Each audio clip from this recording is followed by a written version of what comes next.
y acabo de llegar de ser jurado de votación. En mi mesa pasó algo muy particular. 8 votos en total, un voto cada hora. Pero lo más patético es que votamos los 6 jurados de la mesa y 2 personas. Corferias estaba relativamente vacío, desolado, el sitio de mayor afluencia para que la gente vote en Bogotá. Absolutamente significativo, no creo que supere el 20% de la gente que está en censo electoral para votar en Corferias. Una desolación, un descreimiento, un ni por qué ni por quién.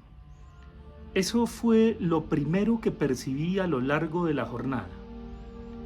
Deplorable que en un momento dado, hacia el mediodía, quisieron sacar a las personas que asan mazorcas en la Avenida de la Esperanza, que Esperanza tiene lo que Colombia tiene de esperanza.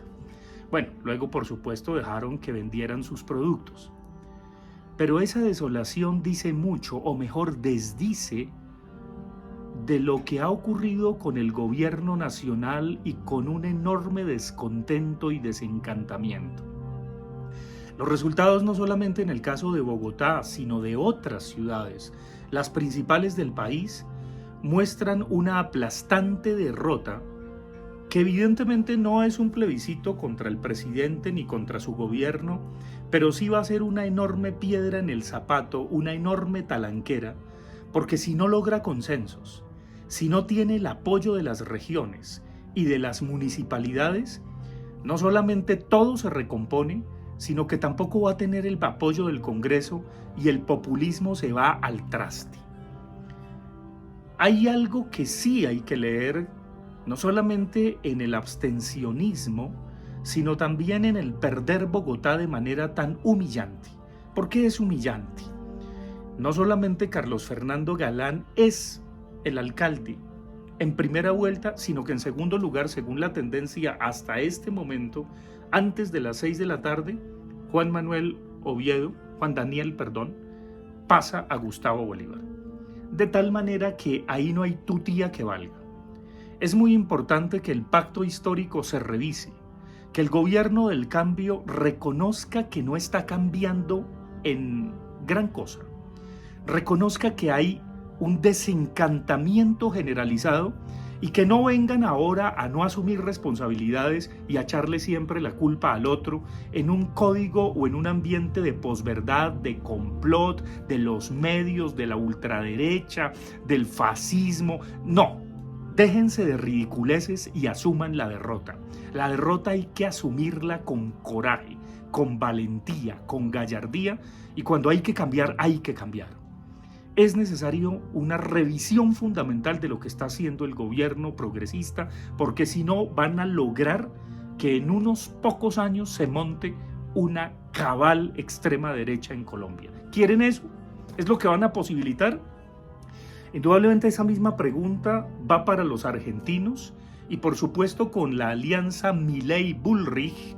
Uno se pregunta si Massa, que se cree ahora presidente de Argentina, lo va a lograr, o si todo lo contrario, la derecha y la extrema derecha en ese país se unen y ahí sí el 19 de noviembre van a cambiar y a derrotar el peronismo, el populismo y el kirchnerismo. Esa es la pregunta que queda para el 19 de noviembre en Argentina.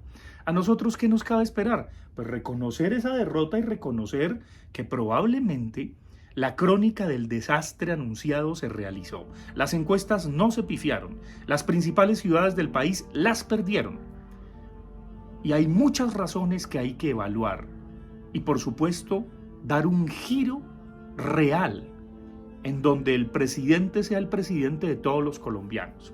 En donde los progresistas y socialistas no se suenen con el mantel.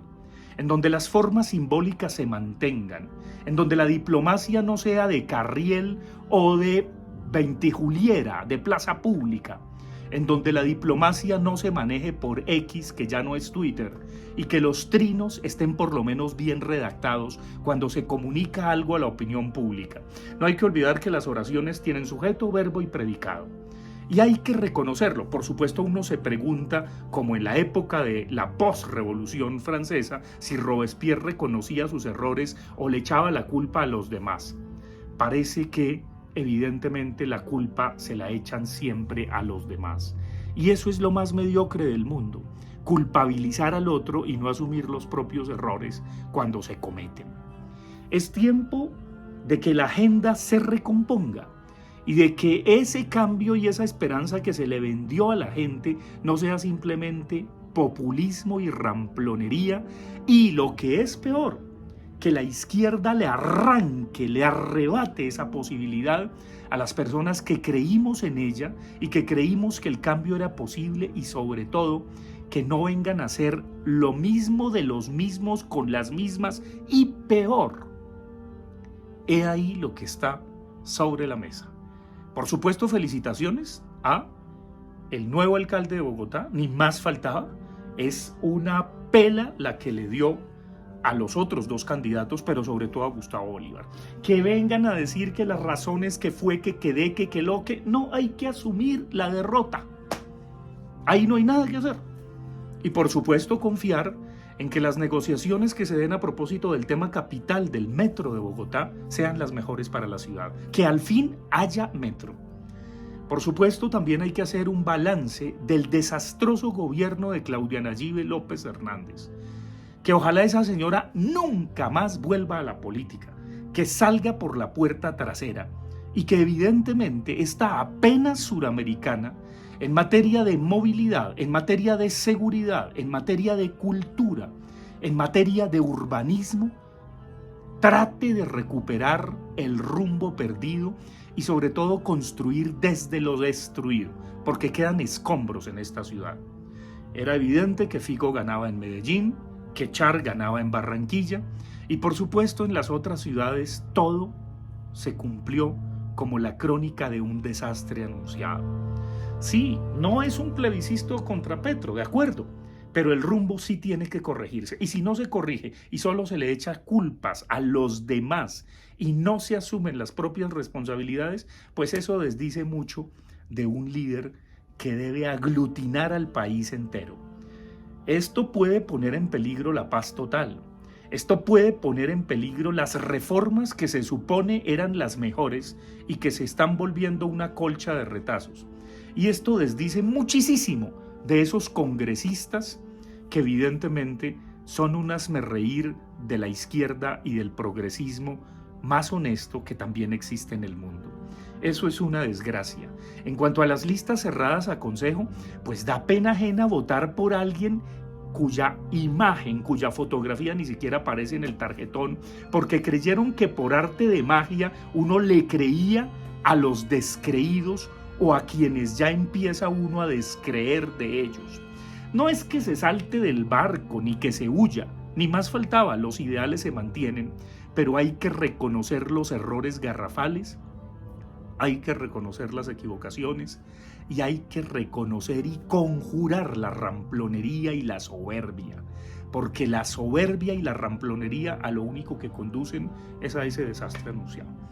Bueno, ahí está Bogotá, ahí está Cali, ahí está Medellín, ahí está Barranquilla, ahí está Bucaramanga, ahí están las gobernaciones, ahí están los consejos y también un castigo fundamental a ese Partido Verde que desgraciadamente está podrido y que una persona como Antanas Mockus debe revolcarse en su nido porque evidentemente se da cuenta de que se volvió más corrupto que la corrupción que pretendió en un momento conjurar y denunciar.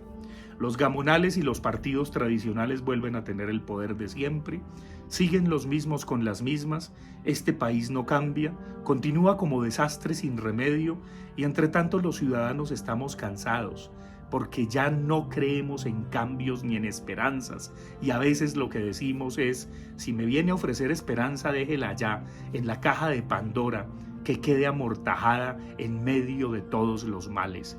Sí hay que decirlo con el dolor del alma, pero también con la invitación a que es tiempo de cambiar, de girar, de recuperar el tiempo y el espacio perdido con humildad y sin soberbia.